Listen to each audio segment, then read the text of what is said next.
Welcome to Defense Briefing. The content of the briefing includes bloody and costly, why an Israeli ground assault is so risky for both sides. The problem with pests may be in Parisian heads, not their beds. War in Gaza complicates Ukraine battle for both Zelensky and Putin.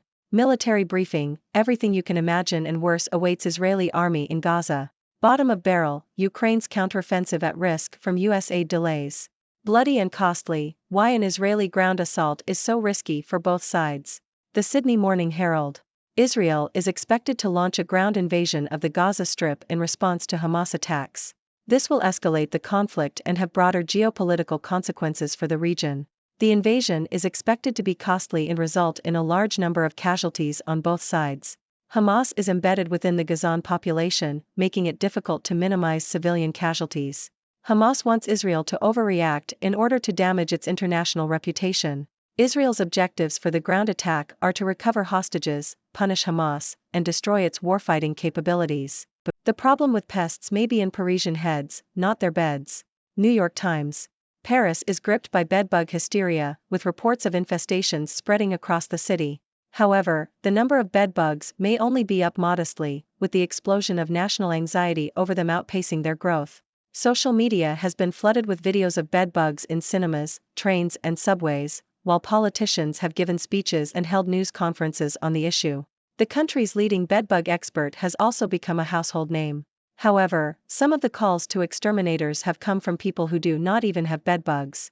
Bedbug numbers have risen modestly in Paris, but the increase is likely due to increased travel since the end of the COVID pandemic. Bedbug experts believe the hysteria surrounding bedbugs is a result of a combination of factors, including the media frenzy, the release of a national study on bedbugs, and the coronavirus pandemic. Bedbugs were all but eradicated by DDT but have made a comeback worldwide in recent decades, thanks to pesticide resistance, the increase in secondhand shopping and international travel. War in Gaza complicates Ukraine battle for both Zelensky and Putin. Washington Post. The recent attacks in Israel by the Palestinian group Hamas could have implications for the ongoing conflict in Ukraine.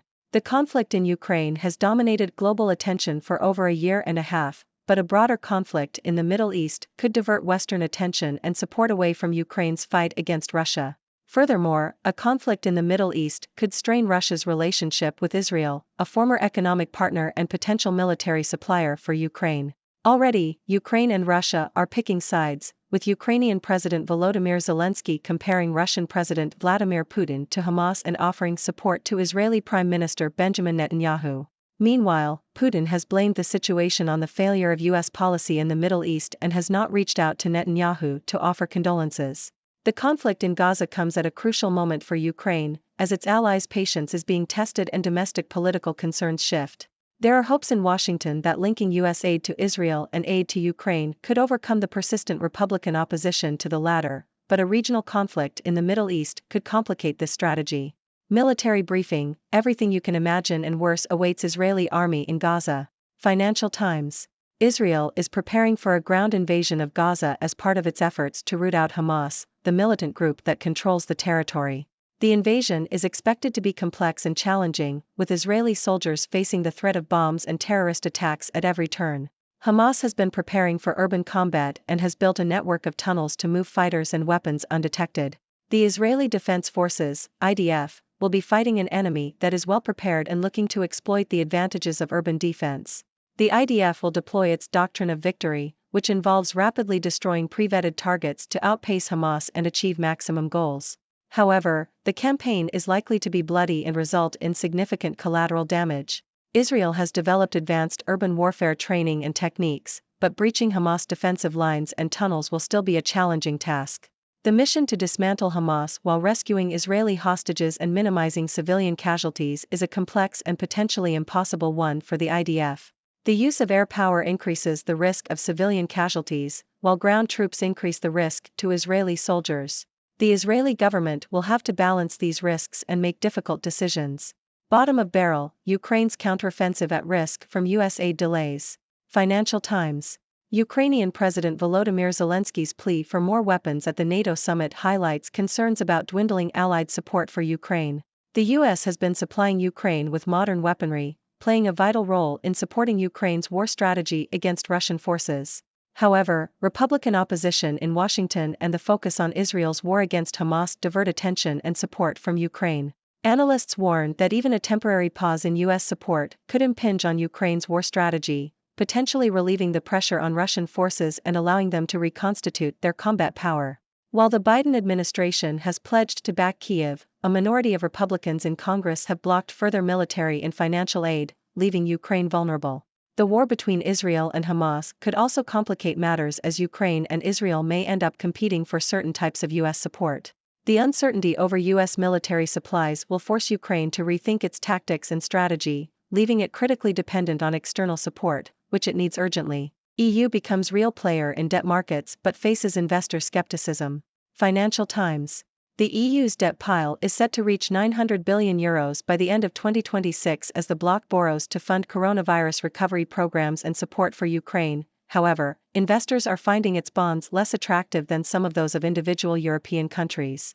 The bond's exclusion from sovereign indices has left investors uncertain over how big the market will be in the future, and the EU's ambitions to be an issuer on a par with individual European countries are being hampered by political reluctance to continue wide-scale debt issuance beyond 2027. Paralysis in the Pentagon. Foreign Affairs. The U.S. Senate's refusal to confirm top military officers nominated by President Joe Biden is creating a dangerous situation, as it leaves key positions vacant and undermines civilian control of the military. The nominations of several top military officers have been left in limbo due to a standoff between the administration and Republican Senator Tommy Tuberville. Tuberville has imposed a blanket hold on military nominations in protest of a Pentagon policy covering leave and travel costs for service members seeking reproductive health care outside of states where they are stationed. This has stalled over 300 military promotions and civilian nominations, creating vacancies throughout the Department of Defense. The current situation is disrupting military operations and leaving the Pentagon without Senate-confirmed leaders to make important decisions and provide strategic guidance. The delays also force acting officials to shoulder critical national security responsibilities without the rank or qualifications required to fill the roles permanently. The absence of Senate-confirmed leaders undermines civilian control of the military and erodes confidence in the Pentagon's civilian leadership. It also leads to increased political advocacy by military officers and potential divisions within the armed services. To address this issue, Congress should reform federal vacancies laws and eliminate blanket holds on military promotions and civilian nominations. This can be achieved by narrowing the pool of candidates eligible to become acting officials in the Defense Department, requiring that acting officials be at least 7 years removed from military service, and prohibiting individual senators from placing blanket holds on military promotions and civilian nominations. These reforms would help ensure continuity in military leadership and preserve democratic civil-military norms. U.S. aircraft carrier arrives in South Korea as North's leader Kim exchanges messages with Putin. The Toronto Star. The USS Ronald Reagan, a U.S. nuclear-powered aircraft carrier, has arrived in South Korea as a show of strength against North Korea. The carrier and its battle group participated in a trilateral maritime exercise with South Korea and Japan before docking in Busan.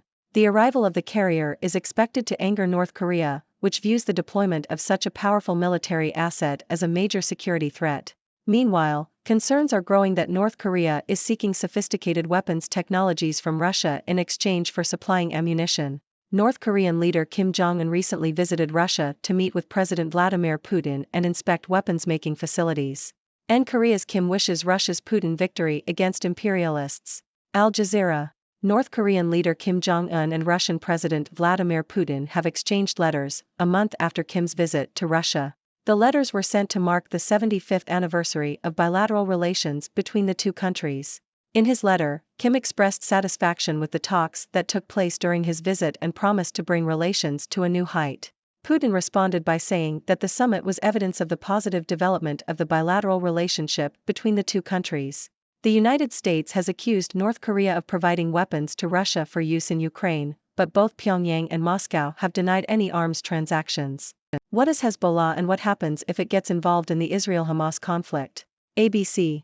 Hezbollah, a Lebanese-based group backed by Iran, has joined the conflict between Israel and Palestine by launching rockets at Israeli positions and engaging in cross-border attacks. Hezbollah is distinct from Hamas, the militant group operating in Gaza, as it is primarily a Shia group with closer ties to Iran and has a stronger military capacity. There are concerns that Hezbollah's involvement could escalate the conflict, potentially leading to a wider war involving Israel, Hamas, and Iran. The US has expressed concern about Hezbollah's involvement and is working to prevent further escalation. Ladies and gentlemen, I am Dr. Six, your resident observer from the 6 Degrees world. Today, I bring you a diverse range of news stories from around the world. From the escalating conflict in the Middle East to bedbug hysteria in Paris, and the implications for Ukraine's battle against Russia, there's certainly a lot to discuss. So, let's dive right in. First, let's talk about the Israeli ground invasion of the Gaza Strip. This risky move by Israel is expected to have broader geopolitical consequences for the region. Hamas, embedded within the Gazan population, makes it difficult to minimize civilian casualties. On the other hand, Hamas wants Israel to overreact to damage its international reputation. The objectives for Israel's ground attack are to recover hostages, punish Hamas, and destroy its warfighting capabilities. It's a bloody and costly affair that will have repercussions for both sides. Now, let's shift our attention to Paris, where bedbug hysteria is taking hold. Reports of infestations have spread across the city, leading to a media frenzy and even speeches by politicians. However, the actual increase in bedbug numbers may be modest, with the explosion of anxiety outpacing their growth. It seems Parisians are finding bedbugs in every nook and cranny, from cinemas to subways. Experts believe the hysteria is a result of a combination of factors, including the media frenzy, a national study on bedbugs, and the lingering effects of the coronavirus pandemic. So, before you start itching, remember that sometimes our fears can be bigger than the actual problem. Moving on, the conflict in Israel has implications for Ukraine's battle against Russia. The ongoing conflict in Ukraine has dominated global attention for some time, but a broader conflict in the Middle East could divert Western support away from Ukraine. Ukraine and Russia are already picking sides, with Ukrainian President Zelensky comparing Russian President Putin to Hamas and offering support to Israeli Prime Minister Netanyahu. This situation comes at a crucial moment for Ukraine, as its allies' patience is being tested, and domestic political concerns are shifting. The hope in Washington is to link aid to Israel and Ukraine, but a regional conflict in the Middle East could complicate this strategy. It's a delicate balance that Ukraine and its allies must navigate. Now, let's turn our attention to the military briefing on the Israeli invasion of Gaza. The Israeli Defense Forces, IDF, will be facing a well-prepared enemy in Hamas, which has built a network of tunnels and is ready for urban combat. The IDF will be deploying its doctrine of victory to outpace Hamas and achieve maximum goals. However, the campaign is expected to be bloody and result in significant collateral damage. Israel has developed advanced urban warfare training, but breaching Hamas defensive lines and tunnels will still be a challenging task. The mission to dismantle Hamas while rescuing Israeli hostages and minimizing civilian casualties is a complex and potentially impossible one for the IDF. It's a high-stakes situation that requires difficult decisions. Shifting our focus to Ukraine, President Zelensky's plea for more weapons at the NATO summit highlights concerns about dwindling Allied support. The US has been a key supplier of modern weaponry to Ukraine, but opposition from Republicans and the focus on Israel's conflict with Hamas divert attention and support. This pause in US aid could impinge on Ukraine's war strategy and potentially relieve the pressure on Russian forces. The uncertainty over military supplies leaves Ukraine critically dependent on external support, which it needs urgently. It's a situation that requires careful navigation and strategic thinking. Lastly, the EU's debt pile is set to reach €900 billion, but investors are finding its bonds less attractive than those of individual European countries. The exclusion of EU bonds from sovereign indices has left investors uncertain about the market's future. The EU's ambitions to be an issuer on par with individual countries are being hampered by political reluctance to continue widespread debt issuance. It's a challenging situation that the EU will have to address to meet its financial obligations. In conclusion, my dear viewers, today's news brings us a mix of conflicts, anxieties, and uncertainties. From the risky ground invasion in Gaza to the hysteria over bedbugs in Paris, and the implications for Ukraine's battle against Russia, it's clear that the world is facing complex challenges. As always, I encourage you to share your thoughts and join the discussion. What are your ideas? Thank you for tuning in. The content above showcases the latest briefing reports and analytical synopses, thoughtfully curated by the 6Do team. These insights stem from a wide array of reputable media outlets, think tanks, government sources, and specialized experts worldwide. We encourage you to explore these sources for a comprehensive perspective. Keep in mind that while the content may not always align with the official standpoint of 6Do Brief, it's not meant to be taken as absolute directives for decision-making. Comprising seasoned media professionals, learned scholars, and accomplished scientists, the 6Do team embodies a trailblazing, fully independent media entity. To customize 6Do Brief to meet your professional needs, you have the option to subscribe to a diverse array of briefings on our website, 6dobrief.com. Regardless of your location, you can conveniently receive 6Do Brief via email.